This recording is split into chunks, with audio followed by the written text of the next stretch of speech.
నమస్తే, నేను Sujatha. Welcome to Master Key TV. ఇది సామాన్యుడి స్వేచ్ఛకు సంకేతం. ఇక డీటెయిల్స్ చూస్తే పద్మవిభూషణ్ వెంకయ్య నాయుడుకు హైదరాబాద్లో ఘన సన్మానం జరిగింది.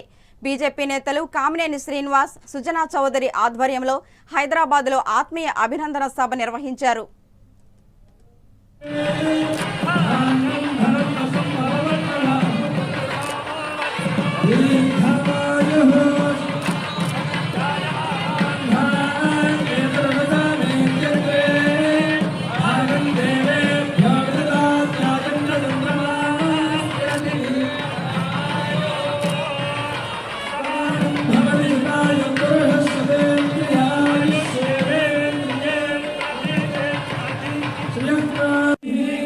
సమాజంలో పురోగామి చైతన్యాన్ని సాధించేది పత్రికలు, ప్రసార మాధ్యమాలు అనే గీతం డిమాండ్పై విశ్వవిద్యాలయం ప్రొఫెసర్ సి ప్రజ్ఞ అన్నారు. ఇంటర్నేషనల్ దళిత్ జర్నలిస్ట్ నెట్వర్కర్ ఆంధ్రప్రదేశ్ విభాగం ఆధ్వర్యంలో విశాఖ అల్లూరి సీతారామరాజు విజ్ఞాన కేంద్రంలో డాక్టర్ బాబాసాహెబ్ అంబేద్కర్ ప్రారంభించిన మూక్ నాయక్ పత్రికకు 104 ఏళ్లు పూర్తయిన సందర్భంగా సామాజిక అసమానతల నిర్మూలనలో మీడియా పాత్ర అంశంపై సదస్సు నిర్వహించారు. సమాజంలో సాంఘిక చైతన్యాన్ని పెంపొందించేందుకు బాబాసాహెబ్ అంబేద్కర్ మూక్ నాయక్ పత్రికకు ప్రారంభించారని ప్రజ్ఞ అన్నారు. బ్రిటిష్ పరిపాలన అనంతరం భారతదేశంలో భూస్వాములు, ధనవంతులు రాజ్యాధికారాన్ని చేజిక్కించుకున్నారని తెలిపారు. ప్రస్తుతం భారతదేశంలో ఆంధ్రప్రదేశ్లో మీడియాలో పనిచేస్తున్న పాత్రికేయులు పూర్తి స్థాయిలో సామాజిక చైతన్యాన్ని పెంపొందించే వార్తలు రాసే వాతావరణం లేదని ఆమె అభిప్రాయపడ్డారు.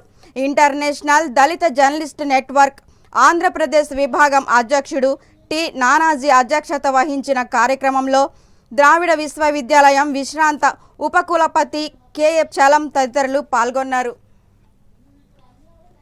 ఈ రాజకీయ నాయకులందరూ కూడా తమ కులానికి ప్రచారం చేసుకోవడానికి పత్రికలు పెట్టుకున్నారు. కాబట్టి నేను కూడా పత్రిక పెడతాను. దాని ప్రధాన ఉద్దేశం ఏంటంటే బానిసని నువ్వు బానిసని చెప్పు, వాడు తిరగబడతాడు. దాని ప్రధాన మూగనాయకు ఉద్దేశం మూగ నాయకుడు అన్న పేరు పెట్టాడు. దానికి మూగనాయకుడిని పెట్టడానికి ప్రధాన కారణం దానికంటే ముఖ్యమైనటువంటి ఇంకో విషయాన్ని మనం అర్థం చేసుకోవాలి. మూగనాయకు ఊరికినే రాలా, దానికి కావలసినటువంటి ఫండింగ్ అంతా కూడా సాహు మహారాజ్ ఇచ్చాడు. అంబేద్కర్ జీవిత చరిత్రలో కూడా చెప్పారో లేకుండా తెలియదు, కానీ సాహు మహారాజు దానికి కావాల్సినటువంటి డబ్బు అంతా ఇచ్చాడు. ఆయన లండన్ వెళ్ళడానికి కూడా డబ్బు ఇచ్చాడు. అంతా వేరే సందర్భం. కానీ ఆ రోజునటువంటి పరిస్థితులు ఇంకోటి మనం అర్థం చేసుకోవాల్సింది ఏంటంటే సాహు మహారాజు, బరోడా మహారాజు, ఆ రోజు ఉన్నటువంటి చాలామంది నాన్ బ్రాహ్మిన్, నాన్ క్షత్రియ జమీందారులు అన్న వాళ్ళకి అందరూ కూడా బాబాసాహెబ్ అంబేద్కర్ ఇంక్లూడింగ్ హైదరాబాద్ నిజాం కూడా డబ్బు సహాయం చేశారు. డబ్బు సహాయం చేయడమే కాదు, మిలింద్ కాలేజ్ అని ఔరంగాబాద్లో ఏర్పాటు చేయడానికి 200 ఎకరాలు మన హైదరాబాద్ నవాబు నిజాం ఇస్తే దానిలో కాలేజ్ పెట్టారు. 50 ఏళ్ళకి గోల్డెన్ జూబిలీకి నన్ను చీఫ్ గెస్ట్గా పిలిస్తే వెళ్ళా. ఆ 200 ఎకరాలు కూడా 100 ఎకరాలు అయిపోయింది. అక్కడ ఆయన సొంతంగా బాబాసాహెబ్ అంబేద్కర్ ఆ కాలేజీ కట్టినప్పుడు నిక్కరేసుకొని మట్టి మోసింది కూడా ఫోటోలు ఉన్నాయి అక్కడ. మిలింద్ కాలేజ్ అంటే ఎందుకు చెప్తున్నానంటే బాబాసాహెబ్ అంబేద్కర్ ప్రతి రంగంలోనూ మీకు మార్గాలు చూపించాడు. కాలేజీలు పెట్టమన్నాడు, ఆయనే పెట్టాడు. పీపుల్స్ ఎడ్యుకేషన్ సొసైటీ పెట్టి ఇవాళ కూడా 20-30 కళాశాలలు మహారాష్ట్రలో ఉన్నాయి, కొన్ని కర్ణాటకలో కూడా. తన్నుకుంటారనుకోండి, మామూలే. మా అంబేద్కర్ భవనాలకు తెలుసు ఎలా తన్నుకుంటారు. మనకు సంఘాలు ఎలా ఉంటాయి కానీ ఒక 20-30 ఇవాళ కూడా ఐఐటీలు, ఐటీఐలు, డిగ్రీ కాలేజీలు, సిద్ధార్థ కాలేజ్, మిలింద్ కాలేజ్ అన్నిటికంటే చాలా గొప్ప కళాశాలలు పెట్టాడు. అలాగే దానికి ముందు మూక్ నాయక్ పెట్టడానికి కారణం ఏమిటంటే ఈ దేశంలో ఉన్నటువంటి పత్రికలన్నీ కూడా ఏ కులానికి ఆ కులం పత్రిక రాసుకుంటున్నాయి. మీరు చదివే ఉంటారా, మీకు జర్నలిస్టులు, సీనియర్ జర్నలిస్ట్కి అర్థమవుతుంది. నామ్ చామ్స్కీ అన్న మ్యానుఫ్యాక్చర్ ఆఫ్ కన్సెంట్ అనే పుస్తకం రాశాడు. చాలా గొప్ప పుస్తకం, 30-40 ఏళ్ళు, ఇంకా చాలా గొప్ప పత్రిక అది. థియరీ ఏంటంటే మ్యానుఫ్యాక్చరింగ్, ఒక సమస్య, ఒక ఇష్యూని మ్యానుఫ్యాక్చర్ చేయడం, సృష్టించటం. దానికి ముందే బాబాసాహెబ్ అంబేద్కర్ అన్నాడంటే పత్రిక ఉంటే లీడర్ని మ్యానుఫ్యాక్చర్ చేస్తున్నారు. పత్రిక అన్నది ప్రధాన ఉద్దేశం ఏమైందంటే ఇవాళ అగ్రకులాల వాళ్ళకి నాయకుడిని తయారు చేస్తున్నాం. ఇవాళ మనం చూస్తూనే ఉన్న దేశాల్లో కూడా ఉన్న దళితులందరికీ బౌద్ధాన్ని ప్రచారం చేసినటువంటి వాడు అయోధ్య దాస్. ఆయనే ఈ పత్రికలకు కూడా ప్రారంభించాడు. కారణం ఏమిటి అంటే ఆ వేళ ఉన్నటువంటి, ఎందుకు చెప్తున్నానంటే మనం బాబాసాహెబ్ గురించి తెలుసు, దాని గురించి వద్దాం. దానికి ముందున్నటువంటి పరిస్థితులు ఏమిటి? అప్పుడు స్వాతంత్రోద్యమం వచ్చినప్పుడు, స్వాతంత్రానికి ముందు చాలామంది రాజకీయ నాయకులు పత్రికలను ఏర్పాటు చేశారు.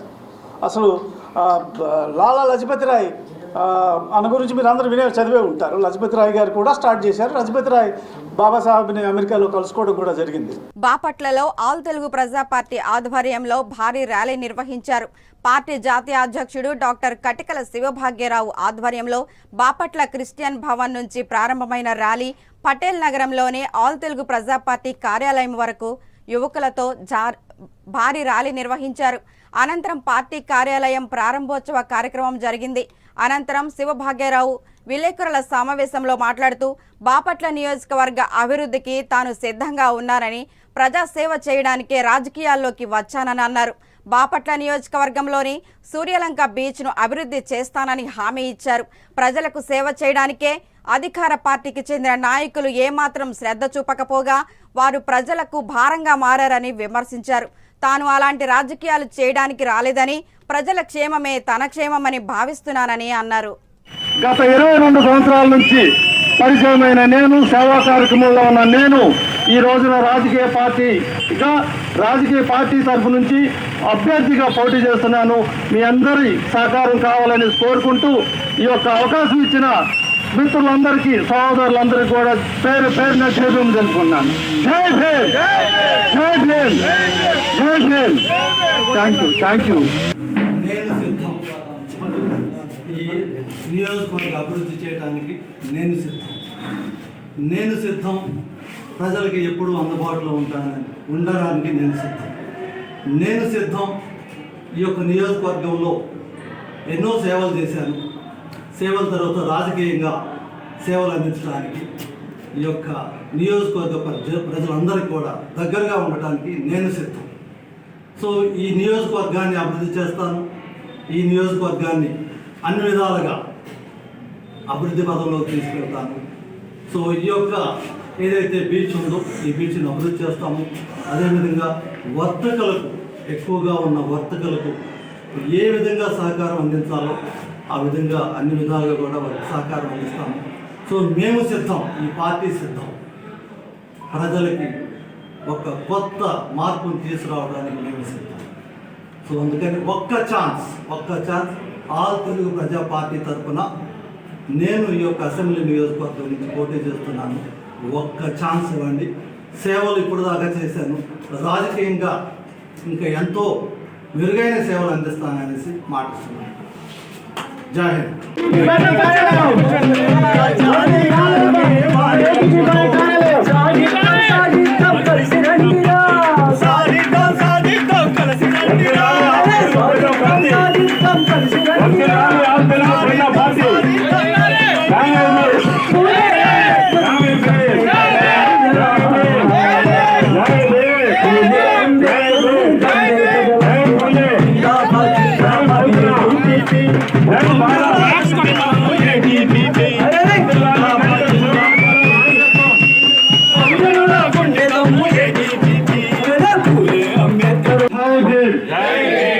जय फुले, जय फुले, जय फुले, जय फुले, जय बहुजना, जय बहुजना,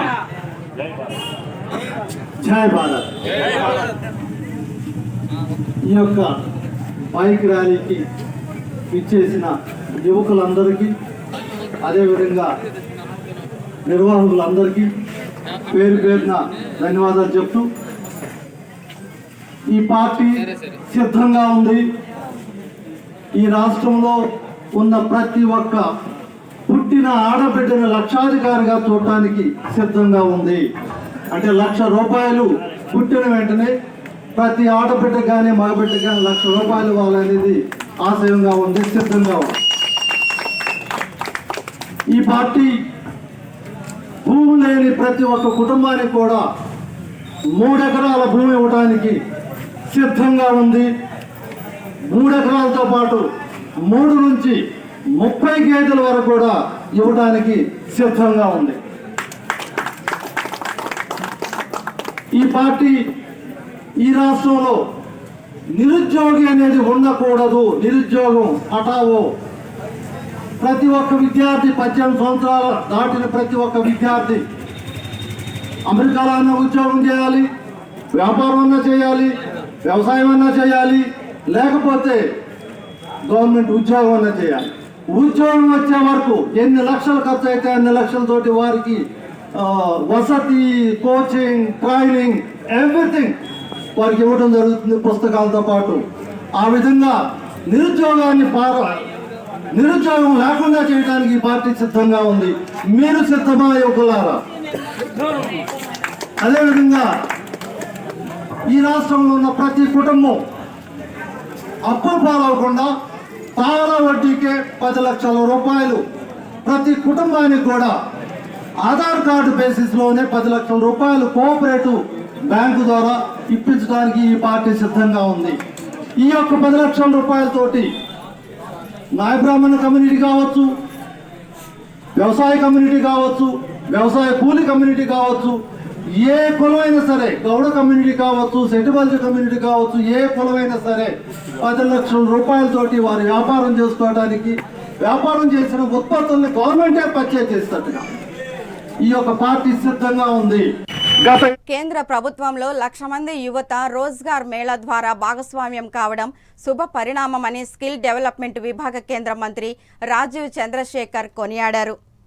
రాజ్యసభ సభ్యులు జీవీఎల్ నరసింహారావుతో కలిసి ఆయన పోర్టు సాగరమాల కళ్యాణ మండపంలో రోజ్గార్ మేళా కార్యక్రమంలో పాల్గొన్నారు. ఈ సందర్భంగా రాజీవ్ మాట్లాడుతూ భారత్ అన్ని రంగాల్లోనూ దూసుకుపోతోందని, ఆత్మనిర్భర భారత్, వికసిత్ భారత్ అంటూ పొరుగు దేశాలకు పోటీ ఇస్తుందన్నారు. ప్రధాని మోదీ ఆధ్వర్యంలో దేశ ప్రజలకు అన్ని రంగాల్లోనూ సేవలు అందుతున్నాయని కొనియాడారు. అనంతరం సిఐఎస్ఎఫ్ సహా పలు విభాగాల్లో ఖాళీల్ని భర్తీ చేస్తూ ఇచ్చే అపాయింట్మెంట్ లెటర్లను 197 మంది నిరుద్యోగ అభ్యర్థులకు ఆయన అందజేశారు. అంతేకాకుండా ఆన్లైన్ లెర్నింగ్ షెడ్యూల్, కర్మయోగి పేరిట మాడ్యులర్ను ఆవిష్కరించారు. మోడీ ఆధ్వర్యంలో నిర్వహించిన వర్చువల్ కాన్ఫరెన్స్లో పాల్గొన్నారు. ప్రధాని మోదీ ప్రసంగాన్ని వివరించారు.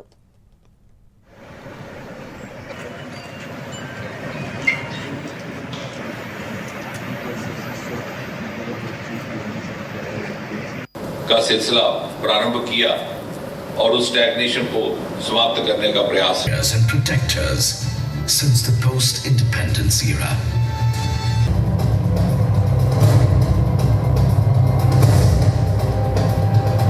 A public and private sector.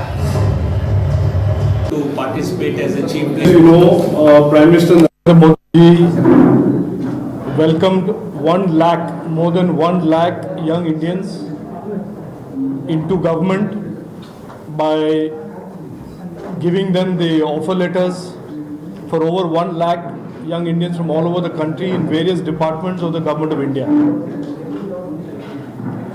You are aware, and you heard our Honorable Prime Minister say, that in the last 10 years, under his government, for the youth of India, there have been created unprecedented opportunities in government, in private sector, in startups, and in self-employment.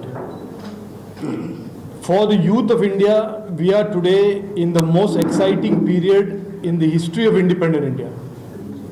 Whether the youth is a son of a farmer or a daughter of a farmer, whether the youth belongs to a family that was backward for many, many generations and ignored by government for many, many generations, or whether the youth is from Vizag or other Visakhapatnam or other cities, urban centers of India, the growing economy, the 5th largest economy, the third, which is soon to be, as Modi ji has guaranteed, the 3rd largest economy, represents many, many expanding opportunities for the youth of India. This is very different from before 2014, when the youth of India had very limited opportunities, If you had an idea, there was no money. రాష్ట్రం సర్వనాశనం అవుతున్న స్థితి నుంచి దేశంలోనే number 1 రాష్ట్రాన్ని తయారు చేయడానికి లోకేష్ ముందుకు వచ్చారని ఎంపీ కింజరాపు రామ్మోహన్ నాయుడు అన్నారు. సైకో పాలనలో బాధితులుగా మారిన ప్రజలకు భరోసా ఇచ్చేందుకు లోకేష్ పాదయాత్ర చేశారని, మరో 2 నెలల్లో రానున్న ఎన్నికల్లో సైకోల చర్యలను తిప్పికొట్టేందుకు టీడీపీ జనసేన కార్యకర్తలు నడుం బిగించాలని పిలుపునిచ్చారు. శ్రీకాకుళం నియోజకవర్గంలో నిర్వహించిన టీడీపీ శంఖారావం సభలో ఆయన మాట్లాడారు. మళ్ళీ అపర భగీరథుడిలాగా మనకి నీళ్ళు ఇచ్చినటువంటి నాయకుడు మన లోకేష్ అన్న గారు. ఆ రోజు మన ప్రాంతానికి వచ్చి ఇక్కడ ముఖ్యంగా నీళ్ల తాలూకు సమస్య ఉందని అప్పటిలో సుజల స్రవంతి పథకం మన దగ్గరే పెట్టి ప్రతి రోజు కూడా చక్కగా తాగునీరు ఉద్దాన గ్రామాలకు అందరికీ కూడా అందించే పరిస్థితి లోకేష్ అన్న గారు తీసుకొని వచ్చారు. తరువాత మళ్ళీ అపర భగీరథుడిలాగా మనకి నీళ్ళు ఇచ్చినటువంటి నాయకుడు మన లోకేష్ అన్న గారు.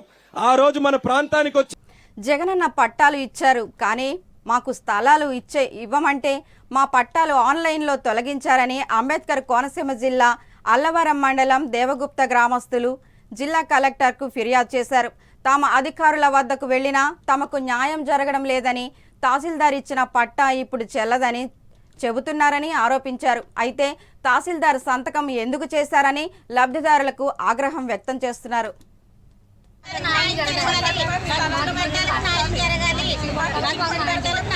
రిజిస్ట్రేషన్ వేరే వాళ్ళ మీద పెట్టిస్తానండి. మాకైతే వారు మా వారు కూడా పని కట్ట మానేసి ఇచ్చారండి. అయినా మళ్ళీ ఇప్పుడు సోమవారం మా అన్నకి ఇక్కడ అమలాపురం కలెక్టర్ ఆఫీస్ గారు రామన్నారండి. వచ్చే మాకు న్యాయం చేస్తారని వచ్చామండి. కానీ మాకు ఆడపిల్లలండి ఇద్దరుని బాగుపడడం కష్టపడి చర్చించుకున్నాం. కానీ ఇక్కడికి వచ్చినాయి స్థలాలు ఇవ్వకుండా ఈ రాజకీయ నాయకులు దేవగుప్త పంచాయతీ అల్లవరం మండలం అంబేద్కర్ కోనసీమ జిల్లా. మాకు 2020లో నవరత్న పేదలందరికీ ఇల్లు పట్టాలు ఇచ్చారు మంత్రి స్వరూపు చేతుల మీదుగా. మాకు ఇప్పుడు 90 డేస్లో 1000 స్థలాలు పెట్టుకున్న వాళ్ళకి మా నెంబర్ మీద ఆన్లైన్ రిజిస్ట్రేషన్. అంబేద్కర్ కోనసీమ జిల్లా కొత్తపేట అసెంబ్లీ నియోజకవర్గంలో కాంగ్రెస్ పార్టీ రాష్ట్ర ఉపాధ్యక్షులు మూషిని రామకృష్ణరావు కాంగ్రెస్ పార్టీ నాయకులు కార్యకర్తలతో కలిసి ఇంటింటా కాంగ్రెస్ కార్యక్రమాన్ని నిర్వహించారు. ఈ సందర్భంగా రామకృష్ణరావు కొంతమంది గ్రామస్తులను కాంగ్రెస్ పార్టీలోకి ఆహ్వానించగా వారు రామకృష్ణరావు సమక్షంలో కాంగ్రెస్ పార్టీలో చేరారు. ఈ సందర్భంగా కొత్తపేటలో జరిగిన సమావేశంలో ఆయన మాట్లాడుతూ ఇందిరమ్మ రాజ్యం రావాలంటే రాష్ట్రంలో వైఎస్ షర్మిలారెడ్డి నాయకత్వంలో కాంగ్రెస్ పార్టీని గెలిపించాలని విజ్ఞప్తి చేశారు. అందరికీ నమస్కారం. ఈరోజు మనం కొత్తపేటలో కాంగ్రెస్ పార్టీని మళ్ళీ పూర్వ వైభవం కలిగించే విధంగా షర్మిలా గారి నాయకత్వంలో రాజశేఖర్ రెడ్డి గారి కుమార్తె షర్మిలారెడ్డి గారి నాయకత్వంలో మళ్ళీ ఆంధ్ర రాష్ట్రంలో ఆనాటి రాజశేఖర్ రెడ్డి గారు ఆంధ్రప్రదేశ్లో ఎంత వైభవంగా పరిపాలన అందించారో అదేవిధంగా ఇందిరాగాంధీ గారి రోజుల్లో కాంగ్రెస్ పార్టీకి ఎంత వైభవం ఉన్నదో, రాజీవ్ గాంధీ గారు లాంటి మహానాయకులు ఈ దేశానికి ప్రాణత్యాగాలు చేశారు. ఇందిరాగాంధీ గారు ప్రాణత్యాగం చేశారు ఈ దేశం కోసం.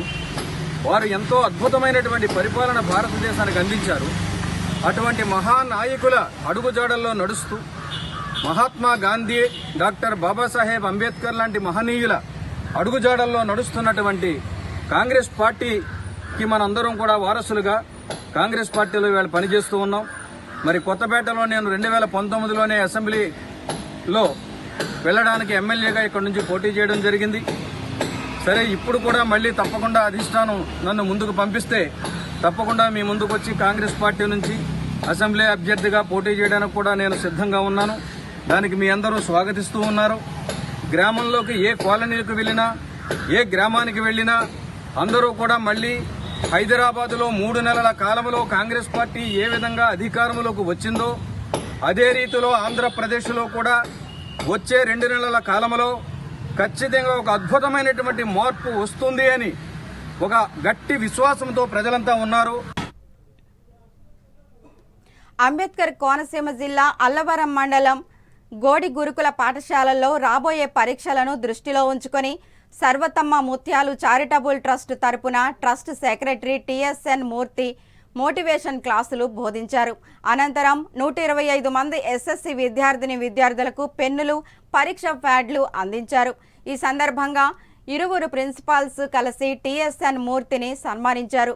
ఈ కార్యక్రమంలో జల్లి శ్రీనివాస్, నాతి శ్రీనివాసరావు, తాళ్ల సాంబమూర్తి, బొంతు శ్రీను, గోసంగి సత్యనారాయణమూర్తి, బళ్ళ కమల్ తేజ, విపర్తి భాను మరియు గురుకుల పాఠశాల స్టాఫ్ పాల్గొన్నారు.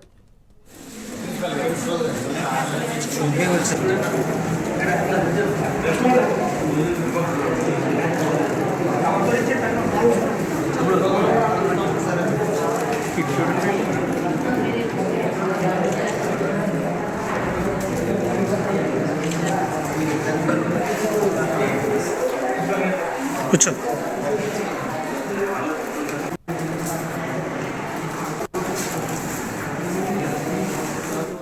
తెలంగాణ అసెంబ్లీ ప్రాంగణంలో పవర్ జనరేటర్ వాహనాలు ఏర్పాటు చేశారు. గత 10 సంవత్సరాల చరిత్రలో ఎన్నడూ కూడా రాష్ట్ర అసెంబ్లీ ఆవరణలో ఎన్నడూ లేని విధంగా పవర్ జనరేటర్ వాహనాన్ని రాష్ట్ర కాంగ్రెస్ ప్రభుత్వం ఏర్పాటు చేసింది.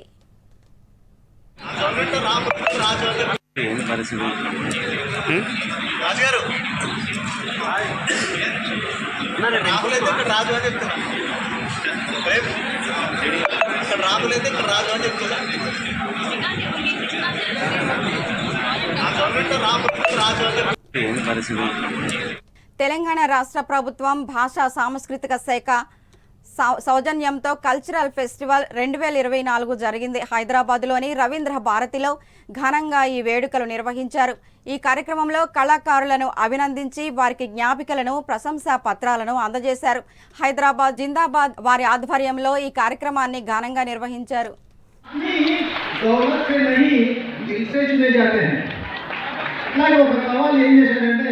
చెప్తున్నాను ఇట్లా చెప్తూ పుస్తకంలో నెక్స్ట్ కావాలి పేజ్ తిప్పాడు.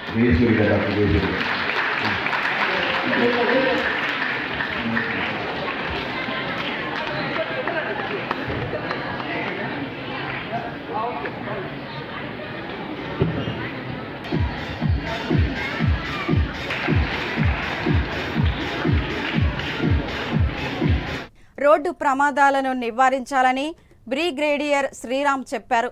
సోమాజిగూడ ప్రెస్ క్లబ్లో విలేకరుల సమావేశంలో ఆయన మాట్లాడుతూ రోడ్డు ప్రమాదాలు ఎక్కువ అవడానికి కారణం డ్రైవర్ల నిర్లక్ష్యం, చదువు లేకపోవడం కూడా కారణమని అన్నారు. చేతన హాస్పిటల్ ఎండీ డాక్టర్ కేశవరావు మాట్లాడుతూ రోడ్డు ప్రమాదాలను నివారించడానికి చట్టాలను గౌరవించవలసిన బాధ్యత మన అందరిపైన ఉందని అన్నారు. ఎడ్యుకేషన్ మనము ఇగ్నోర్ చేస్తే మార్పు తేవడం చాలా కష్టం. ఎందుకంటే రోడ్లు అయితే చాలా బాగున్నాయి. మన ఓఆర్ఆర్ హైవేస్ ఫస్ట్ క్లాస్. నేను యూఎస్ నడిపిస్తా, 8 దేశాలు నడిపిస్తాను. మన outer ring road highways world class ఉన్నాయి. మన కార్లు వరల్డ్ క్లాస్ ఉన్నాయి. బయట దేశంలో ఉన్న కార్లు మన దగ్గర ఉంది. సో కార్లు అది ప్రాబ్లం కాదు, రోడ్లు అది ప్రాబ్లం కాదు. ఎమర్జెన్సీ సర్వీస్ పాలన ఇప్పుడు అంబులెన్స్ వచ్చేసింది కదా, 15 నిమిషాలు వచ్చేస్తుంది. సో ఈ ఎన్ఫోర్స్మెంట్ చలానా అయితే ఓకే, కానీ ఎడ్యుకేషన్లో ఏమీ దొరకలేదు మన దేశం. అది మీరు హైలైట్ చేయాలి. ప్లస్ ఎడ్యుకేషన్ చాలా ముఖ్యం. ఇది మారితే అప్పుడు ట్రాఫిక్లో ఒక మార్పు వస్తుంది. సో ఉదాహరణ ఇస్తాం, మనకు స్వతంత్రం వచ్చినప్పుడు ఇండియాలో రెసిడెన్షియల్ గురుకుల పాఠశాలల్లో పనిచేస్తున్న ఉపాధ్యాయులు అందరికీ ప్రమోషన్ ఇచ్చి పదోన్నతులు కల్పించాలని ఎస్సీ గురుకులాల రాష్ట్ర అసోసియేషన్ అధ్యక్షులు దామోదర్ డిమాండ్ చేశారు. సోమాజిగూడ ప్రెస్ క్లబ్లో విలేకరులతో సమావేశంలో ఆయన మాట్లాడుతూ 20,000 మంది ఉపాధ్యాయులు వివిధ హోదాలో పనిచేస్తున్నారని, 15 సంవత్సరాల నుంచి 20 సంవత్సరాలుగా పనిచేస్తున్న ఉపాధ్యాయుల అందరికీ ప్రమోషన్ రావడం లేదని, ఇప్పుడు ముఖ్యమంత్రి రెగ్యులర్ ఉద్యోగులందరికీ ఉత్తర్వులు ఇస్తున్నందున తను సిబ్బందిని అందరినీ వివిధ హోదాల్లో పదోన్నతులు కల్పించాలని ఆయన డిమాండ్ చేశారు. ఈ కార్యక్రమం చేపట్టడం జరిగింది. రేపు ఈ ప్రజాభవన్లో ఉన్నటువంటి ముఖ్యమంత్రి గారికి మా వినతులను ఇస్తూ మా సమస్యలు చేరవేయాలని మీ ద్వారా కూడా చేరవేయాలని కోరుకుంటున్నాం. అదేవిధంగా రేపు వచ్చేటువంటి మీటింగ్ అంటే 13 నాడు అందించాలనుకుంటున్నాం. ఇంకోటి ఏంటంటే ముఖ్యంగా ఆర్ట్ క్రాఫ్ట్ మ్యూజిక్ టీచర్స్ దాదాపు 30-32 సంవత్సరాల నుంచి ఉద్యోగం చేస్తున్నాము. మేము 5 రంగాలలో గిరిజన, సాంఘిక సంక్షేమ, వెనుకబడిన, మైనారిటీ మరియు జనరల్ సొసైటీలో నిర్వహించబడుతున్నటువంటి గురుకులాలన్నింటినీ ఒకే డైరెక్టరేట్ కిందకి తీసుకొచ్చి కామన్ సర్వీస్ రూల్స్ను నిర్వహిస్తూ కామన్ సర్వీస్ రూల్స్లో అందరి ఉద్యోగులను ఒకే గురు కిందకి తీసుకొచ్చినట్టు ఏదంటే మరింత సమర్థవంతంగా ఈ గురుకుల విద్యాలయం కొనసాగిస్తాయని ప్రభుత్వానికి వినియోగించుకోవడం జరుగుతున్నది. ఇప్పటికే గురుకుల వ్యవస్థ అంతా కూడా ఇన్ఫ్రాస్ట్రక్చర్ సరైనటువంటి ఇన్ఫ్రాస్ట్రక్చర్ లేకుండా శాశ్వత భవనాలు లేకుండా శిథిలమవుతున్నటువంటి పరిస్థితుల్లో కూడా తెలంగాణ ప్రభుత్వము రేవంత్ రెడ్డి గారి ప్రభుత్వము చొరవ తీసుకుని ప్రత్యేకంగా తెలంగాణ మోడల్ స్కూల్స్ అనేటువంటి ఏదైతే నిర్వహించబోతున్నారో వాటన్నింటినీ మా గురుకులాలను ఉపయోగించుకొని మరింత బలోపేతం చేస్తారనేటువంటిది దానికి రాష్ట్రంలోని 1022 గురుకుల పాఠశాలలకు సంబంధించినటువంటి అన్ని సంఘాల యొక్క జేఏసీ పిలుపు మేరకు ఈరోజు ప్రతి కళాశాల పాఠశాలలో కూడా బ్లాక్ బ్యాడ్జెస్ నిర్వహించి రేపటి కోసం సెలవు పత్రాలను ప్రధానాచార్యులకు ఇవ్వడం జరిగింది. రేపు ప్రతి ఇన్స్టిట్యూషన్ నుంచి మినిమం ఒక 5 మంది చొప్పున సుమారు ఒక 5,000 మంది వరకు 2,000 పై మంది వరకు టీచర్లు రేపు ఎట్టి పరిస్థితుల్లో ప్రజాభవన్కు వచ్చేసి మా యొక్క వినతి పత్రాలను సీఎం గారి దృష్టికి వెళ్ళే విధంగా ప్రమోషన్స్ ఇవ్వండి, బదిలీలు జరపండి అనేటటువంటి ఒక వినతి పత్రాలు సమర్పిస్తాం. అప్పటి కూడా ప్రభుత్వం నుంచి సరైన చొరవ రానట్టయితే జరగబోయేటటువంటి ప్రతి కార్యక్రమం ఏదైనా కూడా రాష్ట్ర యాజమాన్యము, సంస్థల యాజమాన్యాలు మాత్రమే. దళిత బంధు 2వ విడత రాని బాధితులంతా ఆధార్ కార్డు, బ్యాంకు పోస్టులకి జిరాక్స్ ప్రతులతో పాటు తెలంగాణ ముఖ్యమంత్రి రేవంత్ రెడ్డిని వినతి పత్రం జతపరిచి పోస్టు చేస్తామని దళిత బంధు సాధనా సమితి నేతలు చెప్పారు. జమ్మికుంట పోస్ట్ ఆఫీస్లో స్పీడ్ పోస్ట్ ద్వారా ఈ మేరకు సీఎంఓ కార్యాలయానికి పంపినట్లు చెప్పారు. దీనికి సంబంధించిన అధికారులు కానీ రాష్ట్ర ప్రభుత్వం కానీ వెంటనే స్పందించి తమ సమస్య పరిష్కరించాలని కోరుకుంటున్నట్లు చెప్పారు. ఈ కార్యక్రమంలో కొలుగూరి సురేష్, మంద రాజేష్, కొలుగూరి నరేష్, రాకేష్, బండారి ప్రశాంత్ తదితరులు పాల్గొన్నారు.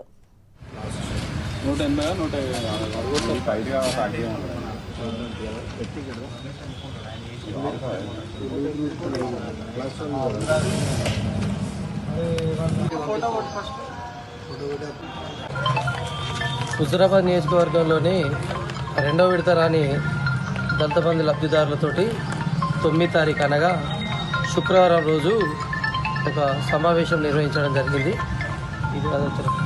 ఈ సమావేశంలో దాదాపు చాలామంది లబ్ధిదారులు సీఎంఓ ఆఫీస్కు దరఖాస్తు చేసుకోవడం జరిగింది. ఈ దరఖాస్తులో భాగంగా ఆ సమావేశంలో మేము దరఖాస్తులు తీసుకున్నాం.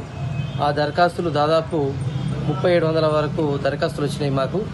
ఆ దరఖాస్తులు మొన్న 2వ శనివారం నాడు గవర్నమెంట్ ఆఫీస్ లేదు, నిన్న ఆదివారం నాడు లేదు, ఈరోజు అనగా సోమవారం నాడు ఈ లబ్ధిదారులు ఇచ్చిన ప్రతి దరఖాస్తును తెలంగాణ రాష్ట్ర సచివాలయం సీఎంఓ ఆఫీస్కు పోస్ట్ ఆఫీస్ ద్వారా పంపించడం జరుగుతుంది. కాబట్టి ఇచ్చిన ప్రతి లబ్ధిదారులు ఈ విషయాన్ని గమనించాలి. మనది ఈ పోరాటం ఆరంభం మాత్రమే. భవిష్యత్తులో తీసుకునే మిగతా కార్యక్రమాలకు మీరు సిద్ధపడి ఉండాల్సిందిగా మేమందరం కోరుకుంటున్నాం. అక్కడ లేదా కూడా సార్ మనవారు సార్ ఇవి జర అగ్గు పెట్టారు ఇయరాదు ఒక 500 సెక్రటరీ అందరది లోపల ఎవరి మెడలకు గాంధీ మెడలకి కాయిదాలు అప్పసర పూర్తి చేస్తారంట